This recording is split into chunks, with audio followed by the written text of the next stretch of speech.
नमस्कार जय जगन्नाथ आपण मानक आम चैनल को बहुत बहुत स्वागत।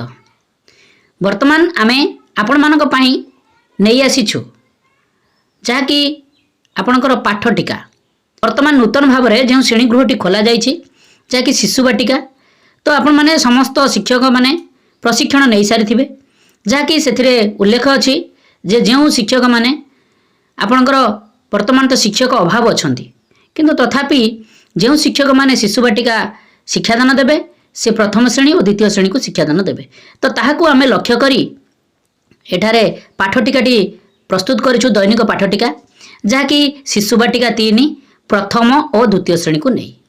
तेणु आमे मुख्यतः बही केउ केउ बही को आमे फॉलो करिछु आपण मानकर शिशु बाटिका शिक्षक सहायता पुस्तिका ता सहित शिशु बाटिका कार्य पुस्तिका ता सहित प्रथम श्रेणी एंटी बुक्स ता सहित द्वितीय श्रेणी एंटी बुक्स कार्य पुस्तिका एफएलएन को आमे लक्ष्य करी ता सहित जो आमर येलो कोर्स गुड़िक अच्छी ताहाको मध्य आमे आपण मानकर सेही उल्लेखनीय जो बही गुड़िक अच्छी ताहाठारु आमे कलेक्शन करी एठार आमे आपणक पई पाठटिकाटी प्रस्तुत करिछु।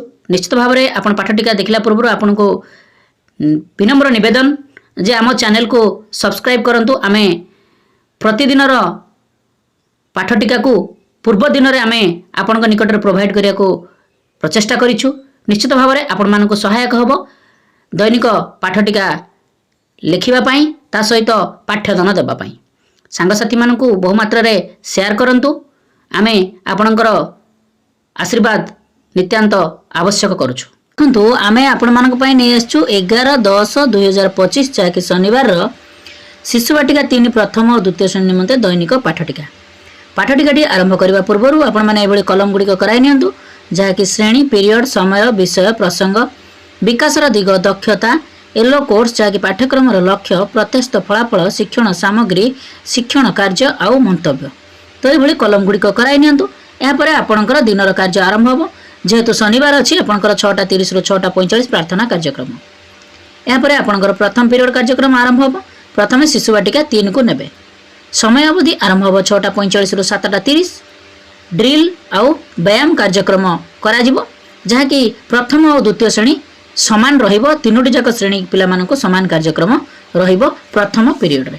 यापर आपणकर द्वितीय पीरियड कार्यक्रम आरंभ हो जहाँकि शिशु बाटिका 3 को प्रथम नेबे समय अवधि आरंभ हो 7:30 ରୁ 8:15 विषय प्रसंग होची सर्कल समय गोल बैठक मुक्त वार्तालाप विकास रहिबो सामाजिक आवेगिक और नैतिक विकास दक्षता रहिबो समस्त जीव मानक पई जत्नशील हेबे। येलो कोर्स होची CG6 C6.1 प्रत्यास्थ फलाफल रहिबो छात्र छात्री माने स्थानीय परिवेशर गछपत्र और पशुपक्षी मानक सहित नियोजित होई आनंद अनुभव करिवे। टीएलएम आवश्यक चित्र कार्ड शिक्षण कार्य रहिबो जीव मानक प्रति केमिति जत्नशील हेबे ताहा बुझाइबे। तो एभली आपणकर शिशु बाटिका 3 कार्यक्रम सहित प्रथम श्रेणी कार्यक्रम मध्य समान रहिबो जहाँकि द्वितीय पीरियड रे। यहाँ पर द्वितीय श्रेणी द्वितीय पीरियड समय अवधि होची 7:30 ରୁ 8:15 विषय प्रसंग होची चित्र पोस्टर गाँर सकाळ विकास रहिबो भाषागत विकास दक्षता रहिबो चित्र देखी बुझिबे। येलो कोर्स होची ECL 4.9 प्रत्यास्थ फलाफल रहिबो छात्र छात्री माने चित्र पोस्टर देखिबे और कहिबे। टीएलएम आवश्यक चित्र पोस्टर शिक्षण कार्य रहिबो छात्र छात्री मानकु चित्र पोस्टर देखाइबी सेही चित्र पोस्टर विषय रे बुझाइबी एवं सरल प्रश्न पचारिबी। एभली आपणकर द्वितीय पीरियड कार्यक्रमटी परिसमाप्ति हेबो। यहाँ पर तृतीय पीरियड कार्यक्रम आरंभ हो। प्रथम शिशु बाटिका 3 को नेबे समय अवधि आरंभ हो 8:15 ରୁ 9:00 विषय प्रसंग होची संख्या और परिवेश ज्ञान विकास रहिबो बौद्धिक विकास दक्षता रहिबो संख्या गणन येलो कोर्स होची CG8 C8.4 प्रत्यास्थ फलाफल रहिबो छात्र छात्री माने संख्या गणन करिवे। टीएलएम आवश्यक संख्या कार्ड शिक्षण कार्य रहिबो पिला मानकु संख्या कार्ड देखाई संख्या कहिबा पई कहिबी। तो एभली शिशु बाटिका 3 कार्यक्रमटी परिसमाप्ति हेबो। यहाँ पर प्रथम श्रेणी तृतीय पीरियड समय अवधि आरंभ हो 8:15 ରୁ 9:00 विषय प्रसंग होची गणित कार्य पुस्तिका सप्ताह 14 दिवस 3 विकास रहिबो बौद्धिक विकास दक्षता रहिबो कार्य पुस्तक पूरण येलो कोर्स होची ILM 4.12 प्रत्यास्थ फलाफल छात्र छात्री माने कार्य पुस्तिका पूरण करेंगे। टीएलएम आवश्यक कार्य पुस्तिका शिक्षण कार्य पिलामानकर कार्यफर्द पूरण कराइबी। तो ये आपंकर प्रथम श्रेणी कार्यक्रम परिसमाप्ति हो। यापर तृतीय पीरियड द्वितीय श्रेणी समय अवधि आरंभ हो 8:15 ରୁ 9ଟା। विषय प्रसंग होची गणित कार्य पुस्तिका सप्ताह 14 दिवस 3। विकास रह बौद्धिक विकास दक्षता रह कार्यफर्द पूरण येलो कोर्स होची ILM 5.14। प्रत्यास्थ फलाफल रह छात्र छात्री माने कार्य पुस्तिका पूरण करेंगे। टीएलएम आवश्यक कार्य पुस्तिका शिक्षण कार्य रह पिलामानकर कार्यफर्द पूरण कराइबे। तो ये आपणकर द्वितीय श्रेणी कार्यक्रम परिसमाप्ति हो जहाँकि तृतीय पीरियड परिसमाप्ति। यापर आपणकर चतुर्थ पीरियड कार्यक्रम आरंभ हेब। चतुर्थ पीरियड प्रथम शिशु बाटिका 3 को नेबे। समय अवधि आरंभ हो 9टा ରୁ 9:45। विषय प्रसंग होची भाषा और साक्षरता विकास रह भाषागत विकास दक्षता रह निज अनुभूति को प्रकाश करेंगे। येलो कोर्स होची जहाँकि CG10 C10.8। प्रत्यास्थ फलाफल रह छात्र छात्री माने अक्षर ठीक भाव में लिखिबे। टीएलएम आवश्यक अक्षर कार्ड शिक्षण कार्य रह पिलामानंकु अक्षर कार्ड देवी और अक्षर लिखा कहबी। तो ये आपंकर शिशु बाटिका 3 कार्यक्रम परिसमाप्ति हो।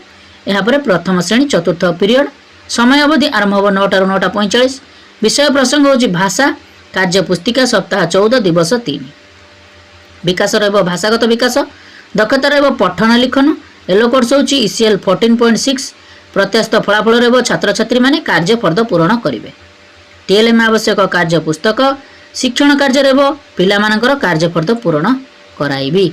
तो ये आपणकर प्रथम श्रेणी कार्यक्रम परिसमाप्ति हो। यापर द्वितीय श्रेणी चतुर्थ पीरियड समय अवधि आरंभ हो 9टा ରୁ 9:45। विषय प्रसंग होची भाषा कार्य पुस्तिका सप्ताह 14 दिवस 3।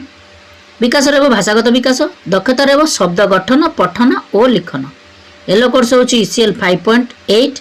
प्रत्यास्थ फलाफल रह छात्र छात्री माने कार्यफर्द पूरण करेंगे। टीएलएम आवश्यक कार्य पुस्तिका शिक्षण कार्य रह पिलामानकर कार्यफर्द पूरण कराइबे। तो ये आपणकर पीरियड टी समाप्ति हो जहाँकि चतुर्थ पीरियड। यापर पंचम पीरियड कार्यक्रम आरंभ पूर्व 9:45 ରୁ 10:15 मध्याह्न विरति कार्यक्रम।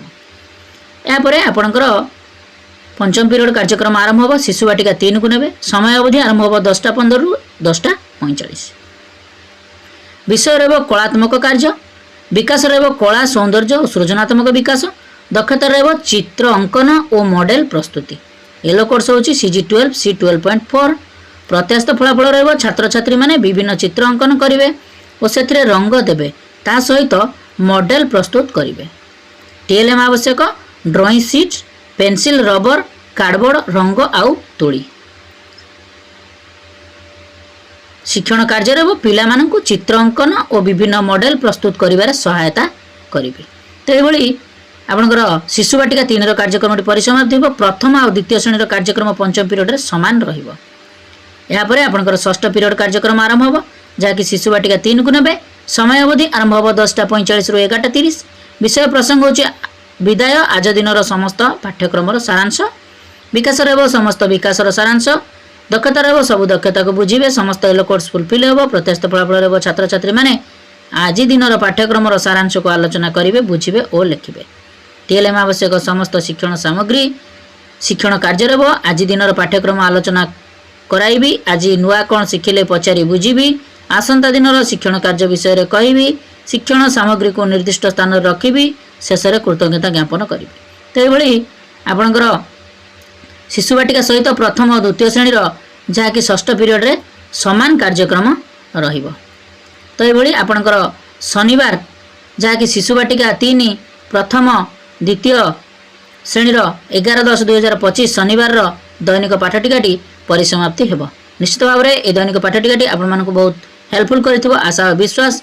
आपको रिक्वेस्ट आम चैनल टी सब्सक्राइब करूँ वीडियो गुड़ी बहुमात्रा लाइक और शेयर करूँ। आम ये दैनिक पाठटिका पूर्व दिन में प्रस्तुत कर चैनल माध्यम उपलब्ध कराऊँ। आपको रिक्वेस्ट आप चैनल टी सब्सक्राइब कर रखि था। नमस्कार सर्वे भवन्तु सुखिन।